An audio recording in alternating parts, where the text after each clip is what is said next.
রাজশাহী ৪ বাগমারা আসনের সাবেক MP engineer Enamul হককে গ্রেপ্তার করেছে র্যাব রাজশাহী। সোমবার দুপুরের দিকে রাজধানী ঢাকার আদাবর থেকে তাকে বিস্ফোরক আইনে দায়ের করা একটি মামলায় গ্রেপ্তার করা হয়। পরে তাকে রাজশাহী বাগমারা থানায় হস্তান্তর করা হয়। গত ৫ আগস্ট ছাত্র জনতার আন্দোলনের সময় রাজশাহী বাগমারা যুবদল নেতা মুনসুর রহমানকে গুলি করার অভিযোগে রাজশাহী ৪ আসন বাগমারার সাবেক এমপি সংসদ সদস্য এনামুল হকসহ ৭৩ জনের নামে একটি মামলা দায়ের করা হয়। বাগমারা গোয়ালকান্দি ইউনিয়নের যুবদলের সাধারণ সম্পাদক ভুক্তভোগী মুনসুর রহমান বাদী হয়ে ১০ সেপ্টেম্বর মামলাটি দায়ের করেন।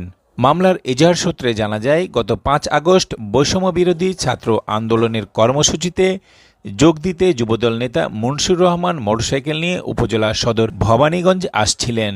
সকাল ১০টার দিকে তিনি ভবানীগঞ্জ কারিগরি কলেজের সামনে পৌঁছালে আওয়ামী লীগ, ছাত্রলীগ ও যুবলীগের নেতাকর্মীরা লাঠি, হকি স্টিক, রামদা ও আগ্নেয়াস্ত্র নিয়ে তাকে ধাওয়া করে। এ সময় মুনসুর রহমান দৌড়ে পালানোর সময় ধানক্ষেতের ভিতরে পড়ে যান। সেখানেই তার উপর হামলা চালানো হয়। তাকে পিটিয়ে জখম করার পর তার ডান পায়ে যুবলীগের নেতা সোহেল রানা ও বাম পায়ে গুলি করেন যুবলীগ নেতা শাহিন ইসলাম।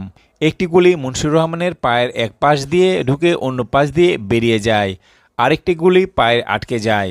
এ ঘটনায় তিনি মামলা দায়ের করেন। এনা গ্রুপের চেয়ারম্যান এনামুল হক নবম, দশম ও একাদশ জাতীয় সংসদে সংসদ সদস্য ছিলেন। তিনি উপজেলা আওয়ামী লীগেরও সভাপতি ছিলেন।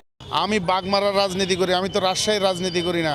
আমাকে রাজশাহী থেকে ডিবি দিয়ে গ্রেপ্তার করানো হয়েছে এবং আওয়ামী লীগ এই যে ১৭.৫ বছর ক্ষমতা ছিলেন, এই ১৫.৫ বছরের মধ্যে শুরু থেকে নির্যাতনের শুরু।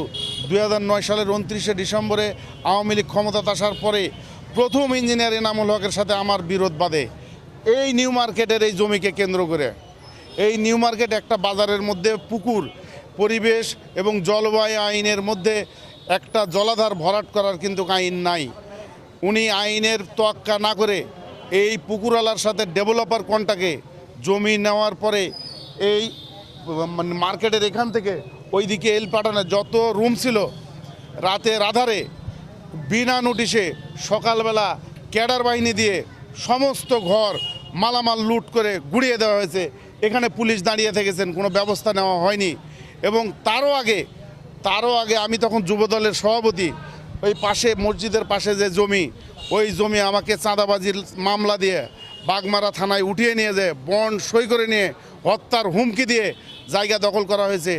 তো সুতরাং যে নির্যাতন এই ইঞ্জিনিয়ার এনামুল হক আর আবুল কালাম আজাদ, একজন ঘুষ, ইঞ্জিনিয়ার এনামুল হক ঘুষ, দুর্নীতি, অস্ত্র, আবুল কালাম আজাদ পুকুর খোঁড়া, ভেকু কালাম নামে পরিচিত হয়েছেন এবং অস্ত্র। আমরা এর বিচার চাই, এর সুষ্ঠু বিচার চাই।